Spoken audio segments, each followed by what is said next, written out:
Bonjour, ça va, je parle bien dedans. Mes chers amis, mes chers camarades. Pour ceux d'entre vous qui ne me connaissent pas, bien que j'ai été fort bien présenté par notre ami, je m'appelle François Galvert et je suis un peu connu sur les réseaux sociaux sous le nom de Bad Daf. J'y suis un agitateur, grande gueule, volontiers populaire, diront mes amis, populiste ou démago, diront les autres. Mais dans la vraie vie, en dehors de la virtualité, je suis surtout un Français moyen, père d'une grande fille de 26 ans que j'ai poussée à vivre à l'étranger.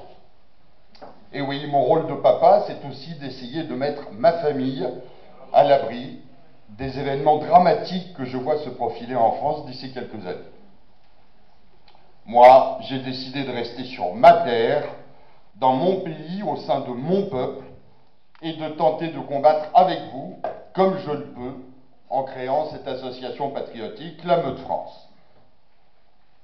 Passé ces quelques mots de présentation, je voudrais vous dire vraiment mon plaisir d'être ici devant vous, avec vous. Je voudrais aussi remercier la Ligue du Midi et la famille Roudier, dont le formidable boulot qu'ils font pour notre cause. C'est un mélange d'intelligence, d'opiniâtreté, de culture et de courage. Cette Ligue du Midi, c'est vraiment une belle et bonne chose. Bravo à eux.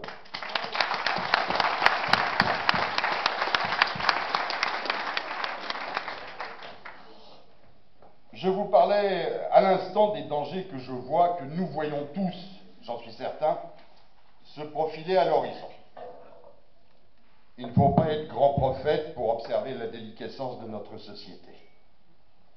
Nous observons tous la montée des communautarismes halogènes, les attaques permanentes d'une intelligentsia méprisable contre nos valeurs morales, culturelles, familiales, religieuses, éthiques, la braderie de nos acquis politiques et sociaux à ceux qui ne viennent ici que pour en profiter, sans rien donner en échange, la compromission ignoble d'une magistrature plus prompte et plus sévère pour condamner les délits d'opinion des patriotes que les actes innommables d'une racaille majoritairement islamisée et protégée par les bonnes consciences de gauche et les intérêts électoraux d'édiles qu'il faudra bien appeler traîtres un jour et les condamner comme tels.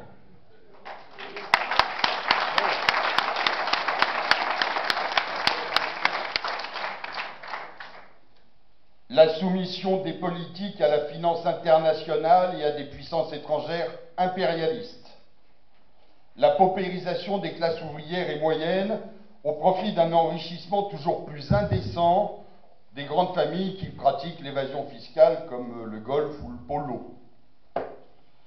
La chute dramatique de notre enseignement national, plus enclin à apprendre aux enfants la diversité sexuelle et les théories du genre que le bon usage de la grammaire et du calcul. L'exaspération grandissante et alarmante d'une grande majorité de la population française contre un État jugé incompétent et sourd aux doléances populaires, des élites et des édiles méprisantes et corrompues, une justice perçue comme injuste, tolérante avec la racaille et engluée dans une idéologie gauchiste revendiquée par le syndicat de la magistrature et son emblématique mur des cons. Bref, tous les signaux sont au rouge et pour le dire simplement, ça va péter. Quand, comment, pourquoi? Bien avisé celui qui serait capable de le dire. Mais une chose est certaine, la cocotte minute est en pleine ébullition et siffle dangereusement. Nous savons tous que les peuples sont des monstres bizarres, capables de supporter en grognant bien des injustices et bien des humiliations, et de se réveiller un jour dans un déchaînement de violence pour un sujet parfois anodin. Mais je n'ai pas besoin de vous convaincre de tout ce que je vous expose. Si vous êtes ici, si vous militez, si vous résistez, c'est bien parce que vous savez que les temps sont graves et dangereux. Mais il est un thème dont vous êtes peut-être moins convaincu, ou pour le moins qui vous semble moins dangereux et moins immédiat. Et pourtant, la victoire dans les combats qui nous attendent dépend certainement de ce sujet dont je veux vous parler. Pour vous en parler, je vais me permettre de vous l'illustrer d'abord par une expérience personnelle et ensuite par une petite histoire dont vous avez à peu près tous entendu parler. J'ai eu l'occasion, il y a quelques mois, d'être interviewé par Daniel Conversano, je pense que vous êtes nombreux à le connaître, pour sa chaîne YouTube Vive l'Europe. Nous ne nous étions jamais rencontrés, mais nous nous connaissions à travers Internet et nous savions tous les deux qu'au-delà d'un combat commun et d'idées proches, nous avions aussi des sensibilités différentes et des opinions diverses sur plusieurs sujets que je qualifierais volontiers de points de détail si cette expression ne nous ramenait aux heures les plus sombres, blablabla, blablabla, blablabla.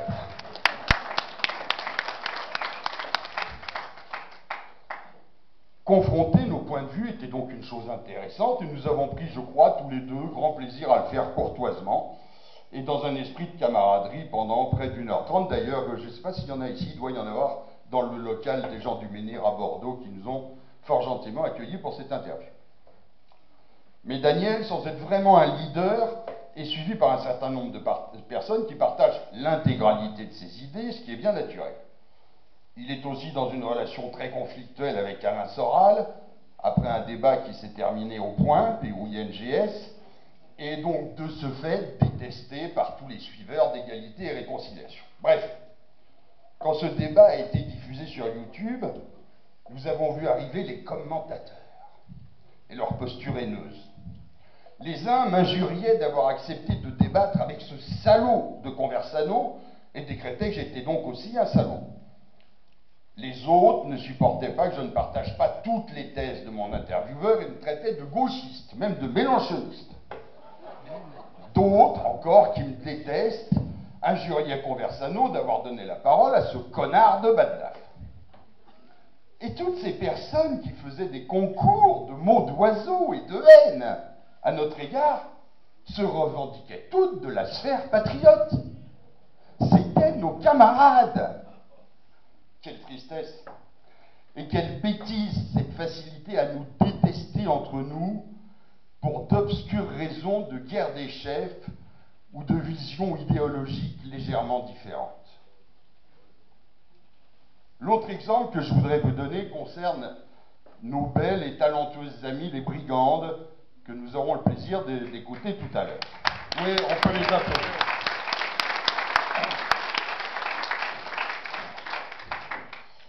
Il y a quelques mois, elles se sont trouvées prises, je pense que vous êtes nombreux à le savoir, dans une espèce de tourmente médiatique, plus proche de la tempête dans une sanisette que de l'ouragan Katrina, mais quand même terriblement stérile et désagréable. Elles ont été publiquement prises à partie par le directeur d'une publication de nos milieux, et souvent de qualité en plus, pour des raisons que j'ignore, et dont très honnêtement, je suis en train de vous parler d'amour. Et dont très honnêtement je me contrefiche. Mais franchement, malgré les inimitiés très naturelles qui peuvent exister entre les uns et les autres, quel intérêt y avait-il à ces attaques publiques et ridicules, beaucoup plus dignes de la horde des antifas que de camarades patriotes? Ces jeunes femmes chantent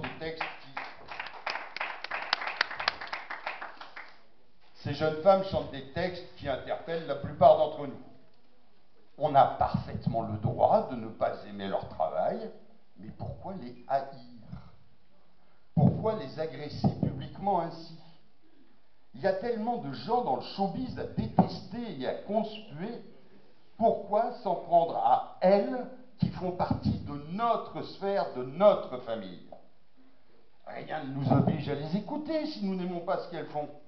Mais quel intérêt entre patriotes de se déchirer ainsi? Pourquoi offrir à nos ennemis la jubilation de nous voir nous déchirer?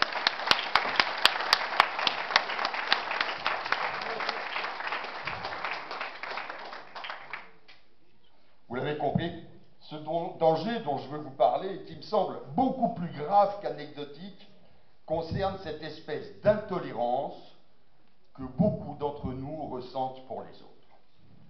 Quelle cause croyons-nous servir en nous déchirant publiquement? Quelle image donnons-nous de nous à nos détracteurs? Comment pourrons-nous faire front commun contre nos ennemis si nous ne sommes pas capables d'un peu d'indulgence entre nous?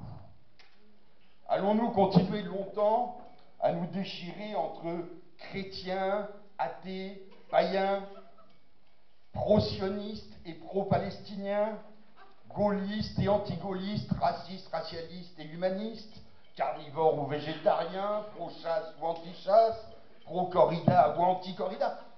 Il y a quelqu'un qui m'a dit, quand j'avais invité quand j'ai diffusé sur les réseaux sociaux l'affiche de la Ligue du Midi pour aujourd'hui, quelqu'un qui m'a dit, ah non, il y a de la corrida sur l'affiche, je ne viendrai pas. Parce qu'il y avait deux taureaux, ils n'ont pas compris, c'était la région des gardiens et tout. Mais, vous voyez, même les anti-corridas, enfin, il y a des moments où on a envie de pleurer. Hein. Et évidemment, partisans de tel chef ou de tel autre. Que valent toutes ces querelles à côté du combat inévitable qui nous attend? Allons-nous continuer longtemps à jouer au village gaulois? Toutes ces discordes nous affaiblissent considérablement et nous décrédibilisent. Alors que notre ennemi est plus groupé et solidaire contre nous, nous en sommes encore à refuser de combattre avec un tel parce qu'il est sioniste ou avec une telle parce que sa position est moins radicale que la nôtre sur tel ou tel sujet. Qu'on puisse se diviser sur des incompatibilités idéologiques fortes au moment de prendre le pouvoir et de se le partager, on peut le comprendre. Et franchement, nous sommes loin d'en être là. Nous n'avons pas les moyens de nos dégoûts, de nos rancœurs, de nos intransigeances, alors que le combat approche et qu'il est loin d'être gagné d'avance.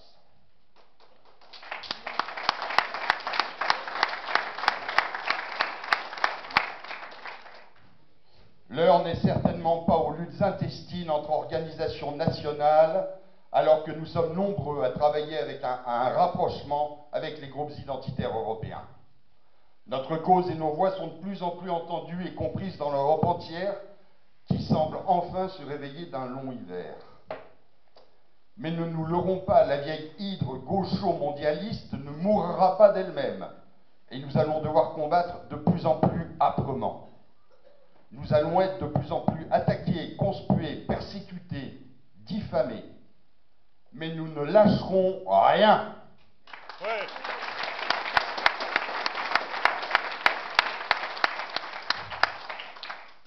Nous ne lâcherons rien parce que nous n'avons pas le choix. Nous sommes le dernier rempart de la citadelle Europe. Si nous faiblissons, la citadelle sera prise. Nous devons en être conscients chaque jour, à chaque instant. À chaque fois que nous laissons faire, à chaque fois que nous refusons un combat, à chaque fois que nous sommes lâches ou faibles, c'est un petit caillou de la muraille qui tombe.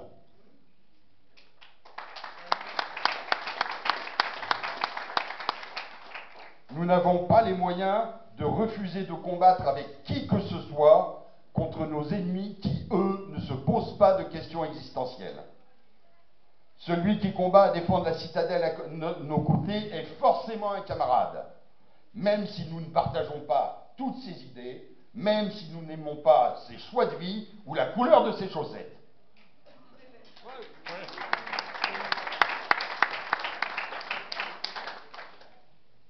Mes chers camarades, ne l'oublions jamais. Il en va de notre survie et de notre victoire. Même si je sais que mon discours ne s'adresse pas vraiment à vous, chers camarades, puisque nous avons tous ici été capables de nous réunir autour de la Ligue du Midi pour cette belle journée, je vous en prie, pensez-y à chaque fois que vous êtes en désaccord avec un autre patriote.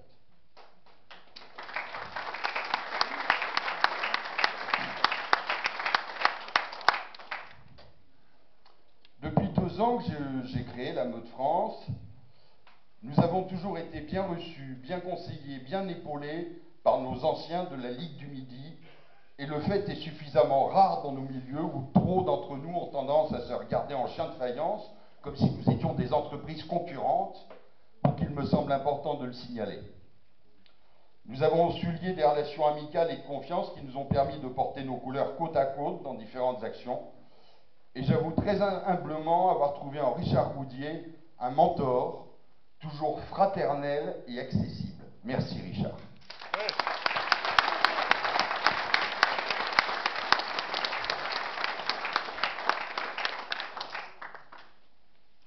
Je suis persuadé que notre cause a tout à gagner de cette confiance et de cette camaraderie réciproque qui n'est malheureusement pas aussi évidente qu'on pourrait l'espérer. Nous n'avons ni le temps ni les moyens de nous autoriser de puériles guerres des chefs. Notre boulot de responsable d'organisation patriotique, c'est avant tout, à mon sens, de réussir à regrouper nos forces pour les jeter conjointement dans la bataille. Il n'y a ni argent, ni honneur, ni poste, ni prébande à gagner dans notre combat. Juste des injures, des coups, des procès et des emmerdements. Faisons-le avec honneur et camaraderie et laissons les petites vacheries et les grandes trahisons à ceux qui font de la politique politicienne.